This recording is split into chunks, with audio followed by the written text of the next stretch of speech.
ભાવનગરની ઇન્ડસઇન્ડ બેંકમાં આંતરરાષ્ટ્રીય સાયબર રેકેટના મૂળ ખોલ્યા છે। સ્ટેટ સાયબર સેલે કરેલા મોટા ઘટસ્ફોટ બાદ બેંકના મેનેજર, એક કર્મચારી અને અન્ય 10 મળીને કુલ 12 લોકો સામે ગુનો નોંધવામાં આવ્યો છે। શરૂઆતમાં બેંકના 110 શંકાસ્પદ ખાતામાં 8 કરોડના વ્યવહાર મળી આવ્યા હતા અને જેમાંથી વધુ 130 શંકાસ્પદ ખાતા તપાસમાં ખુલ્યા છે। જાન્યુઆરીથી લઈને જુલાઈ 2025 દરમિયાન 87 ખાતામાં 13.72 કરોડનું ટ્રાન્ઝેક્શન થયું હતું।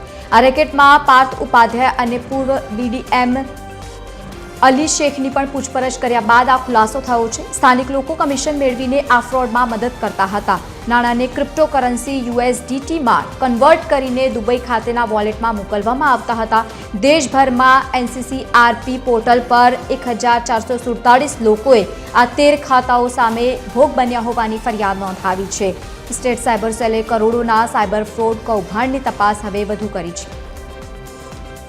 વધુ માહિતી સાથે સંવાદદાતા અલ્પેશ ઢાબે જોડાયા છે। અલ્પેશ, શું સમગ્ર માહિતી સામે આવી? આ જે કૌભાંડ ચાલી રહ્યું હતું ટ્રાન્ઝેક્શનનું, તેને લઈને 12 લોકો સામે ગુનો દાખલ થયો છે।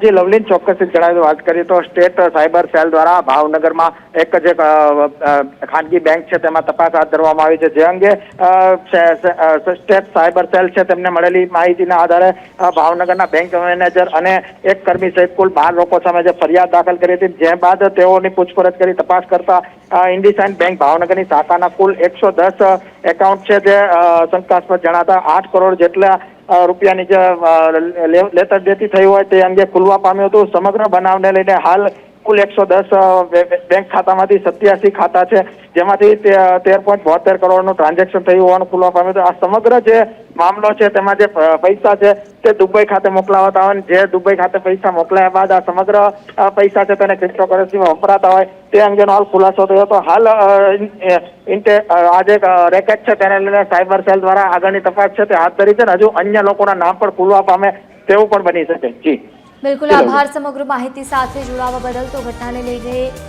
12 લોકો સામે ફરિયાદ દાખલ થઈ છે।